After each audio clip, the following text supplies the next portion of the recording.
If you want to grow your business, digital marketing works. I've built my entire business around making paid media profitable, but don't overlook the power of PR. Getting featured on TV, radio, and podcasts can give your brand massive credibility and exposure. So how do you actually land those interviews and make sure you shine when the spotlight's on you? Today's guest shares his journey from having zero media experience just a few years ago to landing over 50 interviews on major networks. Let's dive in and learn how you can do the same. Are you looking for new ways to make your sales grow? You've tried other podcasts, but they don't seem to know. Harvest the growth potential of your product or service as we share stories and strategies that'll make your competitors nervous. Now, here's the host of the Harvest Growth Podcast, John LeClaire. Welcome back to the show. Today, I'm excited to be speaking with Nathan Yearsley. He has an impressive background. You're going to love hearing his story about where, or really how he got where he is today.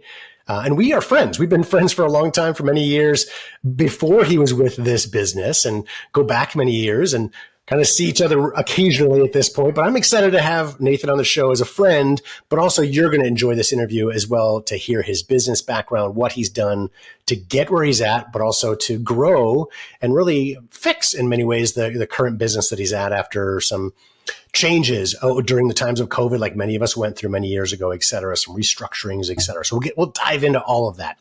But first, I want to welcome you to the show, Nathan, and just if you could give a little bit of your background. Thanks, John. It is a pleasure to be here. And so I'm I don't even know where to begin with backgrounds because, my story is odd in that I grew up as a silver miner. If you can imagine, I should have been born in the 1850s or something like that to be a miner in the 1880s rather than the 1980s. But we had a silver mine, and I worked underground and prepared dynamite charges and stuff like that. It was a family affair, and we did find silver, and we produced it and sold it and went bankrupt as a result. And therein is growing up. Largely spend most of my most formative days in central Idaho, in the mountains. I never thought for one instance that I would, when I dropped out of high school because my father was sick and the family needed help. I dropped out of high school. I didn't plan on going back. It was so much fun not to be in school, and high school is so hard. And I thought, okay, I'm done. That's all I need. I can read, I can write. That is good enough. I'm going to go be a mountain man. And, for me, I went to go, true story. I'm embarrassed by this, but I went to go poach a deer, because we didn't have food, didn't have enough food. And, I never even saw a deer. I was a terrible hunter. Still am. I don't hunt anymore, but I'm bad. I was coming down the mountain. It was late and I was tired, and descending, big peaks is physically draining, and I needed a chance to sit down. And, I'm 16 years old, maybe turned 17 at that point. No, still 16. And I sit down on this large outcropping of rock. And if you can imagine, it's just a giant boulder hanging off the side of a mountain. And I'm looking up this canyon, looking north. And the sun has basically set, but there's still a little light. And I see, 50, 60 miles into this desert canyon, all the way up to the Montana border is the direction I'm looking. And I was filled with this idea that, I'm not supposed to be a mountain man. I'm not supposed to live in backcountry, that I needed to go to school. And all of this kind of coincided, if you will, with this moment when two dear friends of mine, one is a doctor, one is a teacher now, but they were just interested in me. One had contacted me and said, hey, let's go fishing. He was going to try to convince me to go back to high school, not to waste my future. The other was, honestly, she was my very first date. Not romantically. You have to have a first date with somebody, and she was it. And she's a lovely person. And she's like, I miss you. Come to a party at my house. And I missed being social so badly because you live remote. There's nobody around. And I went back. And I went to the party. I went fishing. They convinced me to go to high school. And that took me to college and on my way. I met my wife at college. And everything in my life has changed because of that decision sitting on a rock in the middle of nowhere, Idaho, to go back to school. And so here I am. That's who Nathan is. So, and let's fast forward many years to continue where you continued your education. And this is where we overlap. We didn't spend the same time there. We weren't there at the same time, but you went to the University of Chicago and earned a business degree years later after I did. I'd love to talk about the difference. So I know you didn't have the same experience as I did and vice versa. So I went there younger, right? So I worked a couple of years and did the MBA grad school kind of sort of traditional approach, right? When I was in my 20s, where you had decades of experience before you went back and earned your business degree. And I can only imagine that you got, I don't know what the multiple is, but a lot more out of it than I did. I loved my experience. We can talk for a long time about the University of Chicago, and it's a great business school program. I can only say the best things about them and the program. But I imagine when you're more prepared, you're just going to get more out of it. Can you talk about what are your thoughts on that of getting an education? Again, whether it's formal like you did or informal, where, we really all should be learning from some source, right? The world changes every day, literally, and we should stay on top of trends and really learn how to be better people and better business people. So I believe in education, but from a formal perspective, how do you think it was different for you getting it a little bit later in life? Great question. So I earned a master's degree, an MBA, from Middle Tennessee State in 1999. I finished, we adopted our son, everything was going crazy. And it really was a transformational moment to have that knowledge set and that degree that kind of made me eligible to apply for different roles or accept different promotions. And that was a game changer. I made my way up and kind of bootstrapped myself along all the way until I'd been a CFO for many years. And working as a chief financial officer, I had been hired by a gentleman who is a dear friend of mine. I love him. We are close. He doesn't work with the company anymore, but he was my chief executive officer. And I was sitting in this office with him in his office at that time. And he looked at me and he says, we hired you because you're really great at what you do. And then he paused. He says, but your resume isn't good enough. When we go to sell this company, I need your resume to be better. And I'm like, what do I do? I've been a CFO for years. I've worked hard. I've not made stupid mistakes. I do a good job in my role. I know I'm great at what I do. And he says, why don't you look and see if there's some continuing ed? And when he said continuing ed, I'm like, okay, I'll take we're in Salt Lake City. So I'm like, okay, I'll take a class at the University of Utah. Okay, fine. Just to appease him. But as I Google searched what that was, I saw that the finest institutions in the country offer continuing ed. And then I thought, okay, well, he went to Harvard. I'm going to go take a class at Harvard. So I went and took a class at Harvard. It was amazing, mind-opening, expansive. I had no idea that they would teach you the way that they did. The case method was incredible. It was an amazing experience, John. I loved it. I met the president of the Senate of Nigeria while I was there. We spent a lot of time speaking. You just meet great people and you learn amazing stuff. And I come home and there was another class at the University of Chicago. And the University of Chicago, because a friend of mine, we call him Trip, he had talked to me a lot about the University of Chicago. And when I lived in Colorado, around the corner from you, I knew you had gone to the University of Chicago. And at that point, I was very aware that there are grades of schools. So in this journey, I thought, okay, I want to go to the University of Chicago because it was a class I was really interested in. And I take the class and I knew the access to the faculty plus all of my professional experience and then their core coursework in the middle could be transformational in the way that I work with people, the way that I communicate, the way that I solve problems. And so I fussed with it. And finally I went back to him and I said, it's a lot of money. But if I take, and it's a bunch of courses over a week here, and hundreds of pages of reading and all this work that you have to do outside of class, and then you go to class for 13 hours a day, mingling events afterwards. So you're busy 16 hours a day, and you can only hold it up for a week and you're exhausted. You got to go home and take a break. But it is incredible how they were able to take so much content and drive it into this week.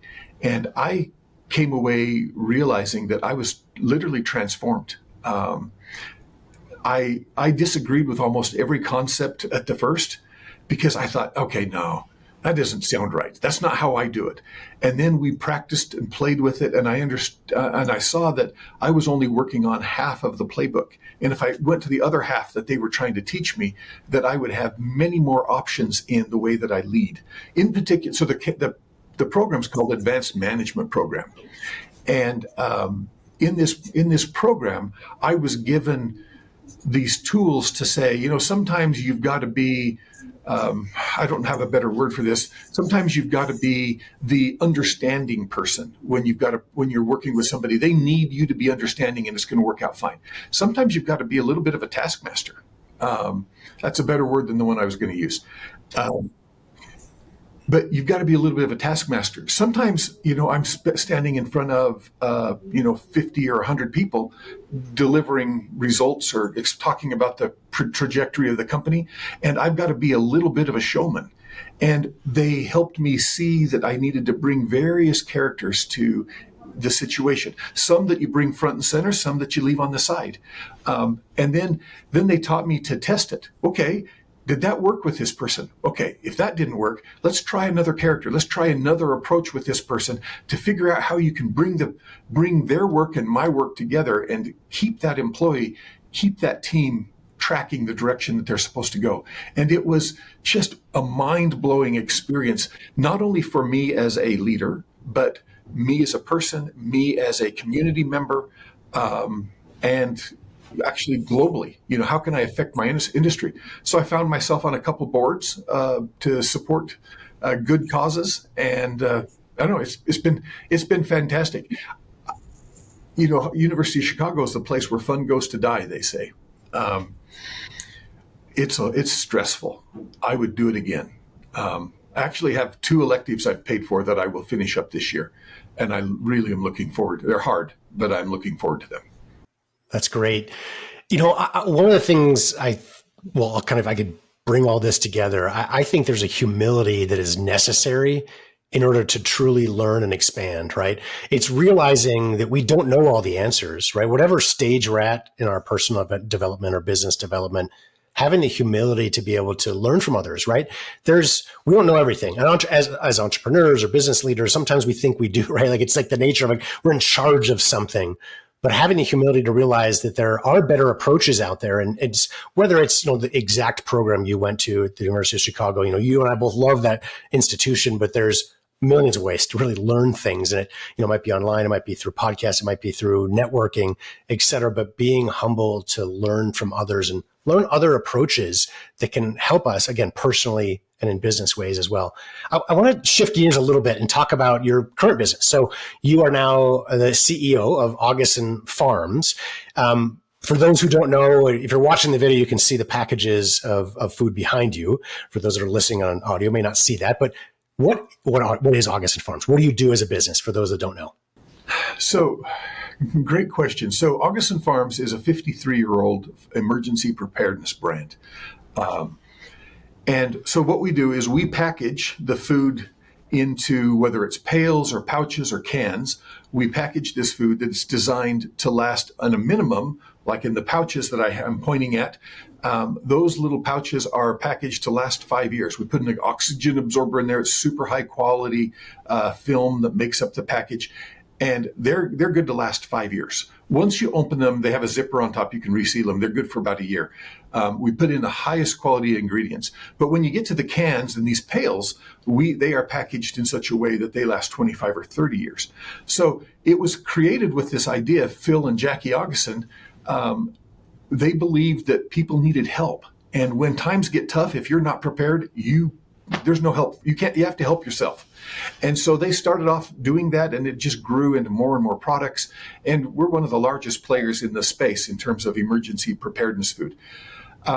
a couple of years ago, 3 years ago, we were just going crazy, selling tons and tons. And then after COVID kind of settled down, the supply chain corrected, our orders fell off, and we had to restructure. At that point, I started selling the packaging capability, the blending capability, and our product know-how to get great products into for whatever our customer needs, whether it's on the store shelf or on a website or whatever, and we sell that. And so now I can't tell you who they are because of non-disclosures, but we have 32 other customers that we package that you probably, John, have in your home. And you just wouldn't know that they come out of Little Salt Lake City and get distributed all over the West. And so that's who we are. And the use case used to be, I'm really actually proud of this because I've been on TV 54 times, TV or radio 54 times. I have a map in my office that has little push pins of all the places. Next week I'm in Dallas and Lafayette, Louisiana. So when we took over in 2021, the company was purchased from the owners, the former owners, and they were only emergency preparedness. We recognized that we were at risk. That's why we do contract manufacturing. But we did a survey, and 22% of our product was stored in a pantry, and only 6% of our product was ever considered for everyday use. We tasted our product, and it was good. It really was good. It's best tasting. It was a New York Post or Forbes. One of them said we were the best tasting emergency preparedness food, and the other one said we were the best value in emergency preparedness food. That was just the last few months ago. But when we looked at that, we said, why don't they use it every day? Is it because we package it to last a long time? And we realized that the taste and the quality wasn't exactly what we wanted to put our name on. So then I reformulated, not me, my team reformulated and did an amazing amount of work. And our food tastes amazing and the highest quality ingredients. And a lot of our labels are super clean, like the strawberries that's above my right shoulder. The only ingredient in the strawberries is strawberries. There's no sugar, there's no preservatives, there's no fillers, and I can do that again and again through the fruits and the vegetables. It's just freeze-dried strawberries, for instance. Other things like pancake mix, you have to have flour and sugar and all shortening and all the things that make good pancakes. But those are amazing too. But we fixed the flavor. We got it to taste so good. I'm super proud of it. We rebranded, got the labels to look better. And then I went on TV, and I've been doing a bunch of TV spots. We've done newspaper. I don't know how many newspaper articles I've been quoted in. We did a survey just the other day. We do if you go to augustonfarms.com, you can buy our product. And the checkout survey we've been testing saying, where do you store our product? And the funny thing is, what was 22% is now 58%. Store our product in their pantry.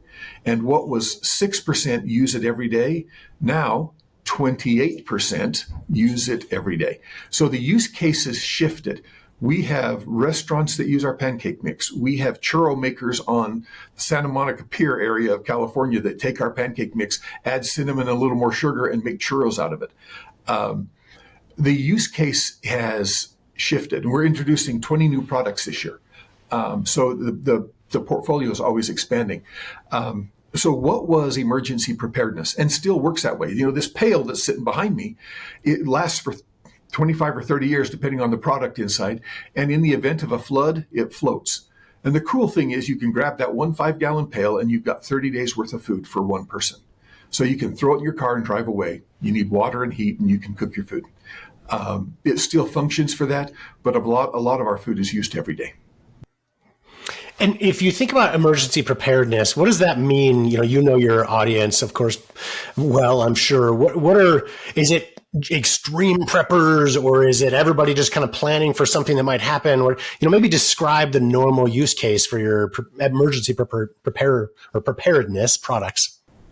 So let me go back to my personal experience, and I'm actually trying to reframe the message. Because, you think about emergency preparedness and it's, the zombie apocalypse or, an EMP that destroys all technology or whatever. And I don't discount, if people are afraid of that, I understand that. And I respect that wholeheartedly. But the bunkers and the preppers isn't really where I think the play needs to be. And I call it everyday emergency. I told earlier in this show that I dropped out of high school. I dropped out of high school because my dad had been in the hospital for weeks and somebody had to go home and work. We needed money to come in to take care of my young siblings. I have 5 younger siblings, and they're wonderful people, but they can't go and work. I was the closest that we had to be able to do that, and so I dropped out. Well, when those times came, times were tough, and charity food came to our home. It wasn't fire or earthquake or a nuclear strike. It was injury. It was illness. It was job loss. That's why most people in America go hungry. And if you prepare for the simple things, just the simple injury, illness, job loss, start with, I've got 30 days worth of food set aside for me, everybody in my family. I've got some extra water. I can make it through. It takes a couple weeks for FEMA to deploy. You need at least 2 weeks in an emergency store. That's, the FEMA, the CDC says you need 72 hours. FEMA would tell you that you need much more than that because they know how hard it is. The federal government and the state don't have that much food to deploy. They have to buy it from companies to then deploy it into the disaster area. It's not like there's bunkers of food that the government has. You need to be prepared. But if you prepare for the things that are most likely to happen, that you get hurt, you can't go to work, and if that impacts your income, which it can for everybody, even if you're a salaried employee, you go on to FMLA pretty quickly in the current job world. That affects your family, and food insecurity is a hard thing to overcome. I've had to work on myself to get past the fact that I'm not going to go hungry tomorrow because it left me a little bit scarred. And as a parent, as a father, I look around and I say, my wife is going to get hungry whether I have a job or not. My son, now he's out of the house, he's a grown man. My daughter, same, she's a grown woman. It's a little less, but if they were under my roof on my stewardship and something happened, they get hungry every about 4 or 5 hours, like clockwork. My job is to provide for that. My job is to prepare for that. And for just a few dollars, you can do that. And then if the emergency is you just want to stay home, you don't want to go out and get something because you didn't go to the grocery store, you've got good, hot, nutritious, people are going to be happy with it food right there, and then just replace it. I love that. Thanks for that explanation and the stories behind it, because so often when we hear about emergency preparedness, it's preppers, right? It is the zombie apocalypse or EMPs or whatever, but whatever, not the zombies, but the EMPs, it could happen theoretically, right? But it's the localized emergencies that do happen. It's probably happened to all of our viewers and listeners, right? To some extent, minor emergency. I think of Colorado where we shared some time together. We're still here. A snowstorm, when it comes in, even before the snows hit, the grocery store shelves are empty. Everyone goes there and grabs stuff because they're scared of it. You get there afterwards, right after the snow comes, and the trucks can't make it there. And this doesn't happen that often in Colorado, right? But a simple snowstorm every few years, and you start to realize how sensitive the food supply is, right? That's a simple local, citywide, statewide, maybe emergency. But even more often, we've all had days or months or years of hardship, right? Different levels. But being prepared for food that we will need, right? Having these maybe hopefully little emergencies, being prepared for those even. What are some of your best sellers? So as people think about emergency preparedness, you talked about how great tasting they are, mentioned a couple examples, but what are maybe some of the most popular items that you sell that people like to have in their home and actually consume? Okay, so the hands down, let me grab it. Okay, I have them all right here. Our number one top seller are sliced strawberries. The ingredients, if I were to flip this around, the only ingredient is strawberries. They come from a very high quality farm. They're freeze dried, shipped in. They are fantastic. I actually will open containers of those when we need a snack rather than eat junk in my office, because sometimes you've got to provide a little sustenance to get through a meeting. I'll open strawberries or raspberries. Our raspberries are amazing. They are my personal favorite I don't have them here, probably because I've eaten them. But they are so good. We have a bag of mixed berries, which is strawberries and raspberries together, and that might be perfection. Another one that is a big seller is dried eggs. We have dried scrambled eggs that have the ingredients, so all you have to do is just rehydrate and cook scrambled eggs. And then this is dried eggs. It's not very much more than actually buying fresh eggs. The difference is you just mix up and reconstitute the eggs that you want at that time. 40%, this is a real statistic. You can Google it and you'll find out that it's pretty true. 40% of the food in America goes to waste. Eggs and dairy and things like that are among the biggest culprit. You don't use your eggs fast enough, and you're like, oh, they've been in the fridge for 3 months. Are they still good? You throw them away because you don't want to make yourself sick. Dried eggs are a great solution. A lot of bakers. My mother-in-law is a chef, self-taught, but she is an amazing cook and practices and stuff. She uses dried eggs and dried butter all the time because it always performs the same. Once you understand how it works in your recipes, you get the same stuff. It's not, this is a big egg or a little egg that can change your recipe. You get the exact same amount. But these eggs, they don't go bad. The shelf life on this is, we produced it in March of 2025. The shelf life goes to March of 2030. So there's 5 years of shelf life on those eggs. You won't waste them. So really, really, the butter that's above me, behind me, that the freeze-dried butter. Another big favorite that a lot of people really, really like and is comparable to many people. I can't say your particular flavor. Our pancake mix is a huge seller. It is really a great comfort food because you can always make pancakes for breakfast, lunch, or dinner. It makes you feel like things are normal, and these are really good pancake mixes. Other stuff, we've got a black bean burger that's on the shelf behind me. Amazing. Absolutely, it's a vegan, gluten-free product. It's amazing because we're trying to take care of the dietary needs of our customers as well. And then also behind me, you can see that it says Morning Moose. There's a white and a chocolate. This is, if you've ever had non-fat dry milk, which is great for baking and stuff like that, but if you've ever reconstituted it, it's a little watery and it has a little bit of a burnt flavor. It doesn't taste quite right. That tastes like milk. It is awesome on cereal. It is really, really, it was formulated about 30 years ago by the company, and it is absolutely outstanding. It tastes and mouthfeel, it is just like 2% milk. So those are some of the big ones. But I've got, and then I guess the other one are these pails, these kits. We pre-curate casseroles for dinner, stuff for lunch, stuff for breakfast, 30 days worth of food in a 5-gallon pail, watertight, floats, all those things. Those are big sellers because it's a really, how do I say this?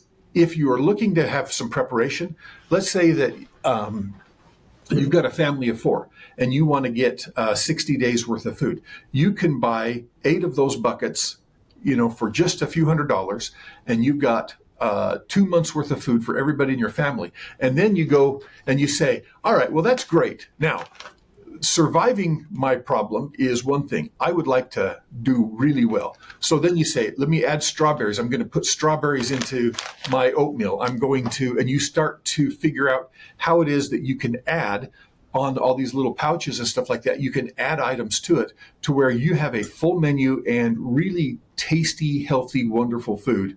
And you don't actually suffer in your difficulty. You do very well. Love it. I've had the Morning Moo, and it is phenomenal. It's the textures there. There's a chocolate milk variety, right? That is phenomenal. That we've had in our pantry for a long time, and it's something you actually bring out and use, right? It's not just about storing for 30 years. It's getting into your rotation, et cetera.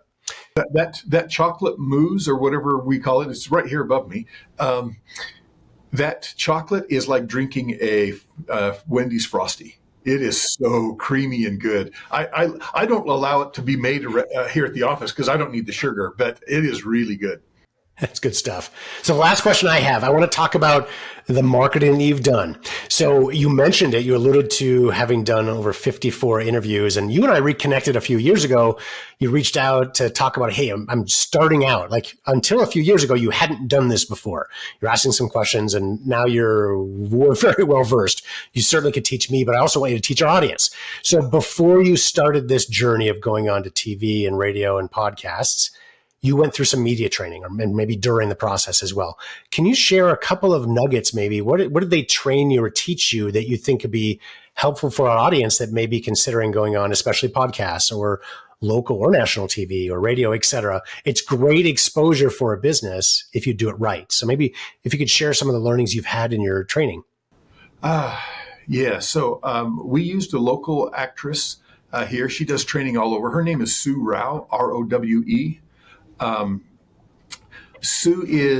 She's amazing. So we have a PR guy that helped get a few things set. When he heard the story, let me just finish the story. When times were really tough at the Yearsley household, charity food came into our home. I was grateful for it. I'm not embarrassed by it. I'm actually proud of the fact that we went through and we weathered that difficulty as a family.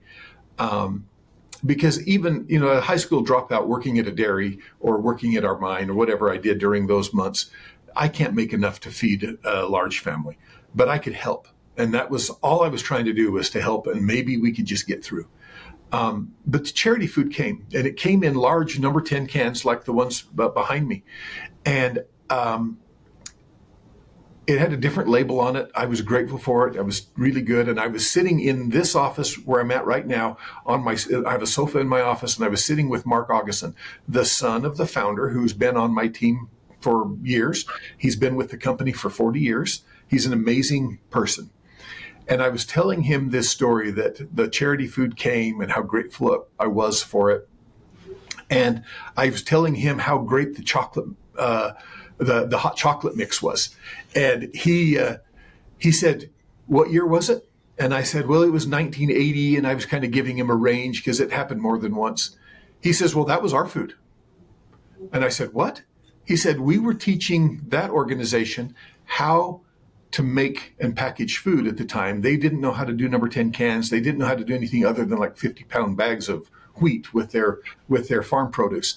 And he says, "We were teaching them how to put it into containers and situations that would work for emergency preparedness, self-reliance concepts." And I said, "So the Auguston Farms is the food that saved us when we were poor, and now I'm president of Auguston Farms." And he's a past president of Auguston Farms. And he said, "Yeah." And he said, "I was president of Auguston Farms. I'm a high school dropout." He's gone back and graduated. He said, "You are president of Auguston Farms. You were a high school dropout. You went back and graduated." He said, the symmetry is just beautiful. I shared that story with my PR guy who was there. We hired him just to help us if we have a disaster or some kind of mistake that we make. Heaven forbid we don't have some kind of food safety issue, but you have people on retainer for that. And I was doing a regular call and I shared that. And he says, "Let me see if I can take that to market. Maybe we could get you a little PR." Well, that turned into about 2 weeks later, all of a sudden I have my first media thing. And that's when I called you, John. I'm like, "Oh my gosh, what do I buy? I don't know what to do." All of that camera equipment has failed for this show. And the technology that we're using is working. But it's funny that 2-year-old camera now is giving me trouble. But we started. So here's some pieces of advice. First and foremost, start, even if you don't know what you're doing. Just lean into it. It is hard. It is painful. You're going to hate it. You're going to be so nervous you can't do it. Do it anyway. Just get up in the morning and put yourself out there. If this is what you want to do, put yourself out there. That's lesson number 1 for me. Lesson number 2 is then lean into it further. I started to watch very carefully. I don't like the way I look. I don't like the way I sound. Nobody does. So get over that. Get over the fact that you are not 19 years old and that you don't have that perfect radio or TV voice. Get over it. But learn how you can need to look in the camera, how you need to try to engage with the person that's on that screen so that it feels like a personal conversation. And when you start to put your emotion into it, then it works. And I hit an absolute brick wall. I didn't know how to do that. I have spent my entire career as a poised executive, and you cannot put emotion into anything you do. I didn't know how to break that. And so I said to my PR guy, I said, I'm going to have to find somebody to coach me. I don't know what to do.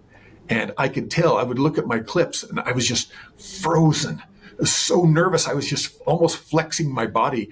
I would go into like this emotional shutdown for 2 hours afterwards because the adrenaline was gone and I would just be in, I think they call it in psychology, a dorsal state. I would just be flat. And so he helped me. We found Sue. And Sue Rao is an incredible woman. And she started with things like, what are you thinking about? What's the image that would give people the emotion that they need to take care of their family? And for me, I remember my little sister. I come home, I'm like 19 years old. I come home and my little sister, she's a grown woman with 6 kids and her kids are starting college now. But she was little, she was like 6 or 7.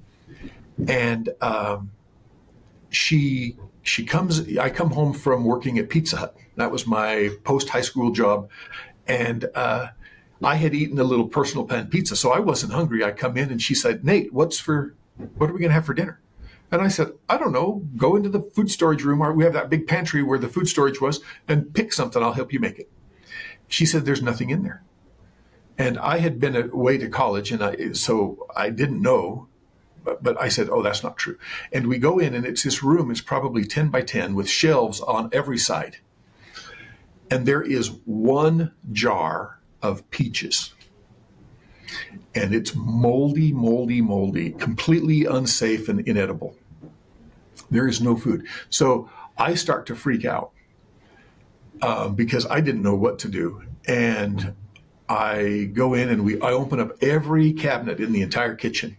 And there is no food in this house. We don't have milk. We have water. That's what we have. It is cold outside. It's been a long time since the garden, was put to bed for the winter. And it's not time yet to plant the garden. We're in that late spring season. And I looked at my sister Sue, and I knew that I had about $9 in the bank. So I can't go do anything. I literally don't know what to do. And I thought, all right, I know what to do. And so I went up and I changed my clothes and I grabbed a gun and I grabbed a bow and I was going to go find something on the river bottoms of the Snake River and I was going to poach it. I was going to go kill something and take it home and we were going to have some kind of meat. I didn't know what it was. So that's my motivation. When I talk about illness, injury, job loss, we were between jobs. My parents, that situation. But I think about that motivation, looking at my little sister. When I spoke to her not too long ago, I said, do you remember that? And she has no recollection of it. I carry the weight of her knowing that she's going to go hungry that night. And it makes me misty now.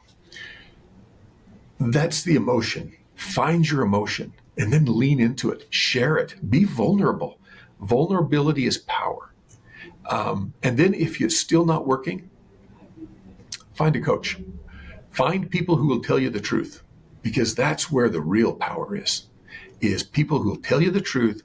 They love you, and I love you enough to tell you that the way you worded that didn't work. Let's find a better way to say it. And I just reviewed. I still review my clips. I hate it, but it's worth, if I've been on this podcast with you, John, for 40 minutes, it's worth another 40 minutes to review it, to say, how can I do this better? But you just have to lean in. Start with the technology that you have. I'm using a laptop mic, a laptop camera, because everything else has failed. And I've got thousands of dollars of stuff. I do have fancy pants lights hanging from the ceiling in my office now. They're working. But start with what you have. Your iPhone is enough, or your Android phone. It's enough. just start and then lean into it and put everything you've got. If you're going to do something, do it with all your heart. And that's usually going to then translate to the people that you're trying to reach. Thank you. Well said. Perfectly said. The one thing I'll add, which is from you, from a previous conversation, the other benefit of having these personal stories and emotional connections is landing the shows, right? So it's one thing to get on the show and have that. So you want to have a story that the audience is going to love, but also pitching your product is hard to do. It's hard to get a local or national show to say yes to it. But when you're pitching a story, you've got a great personal story that does connect, and everybody does in some way, right? You can make a story that fits. Why are you doing what you're doing? Find that story.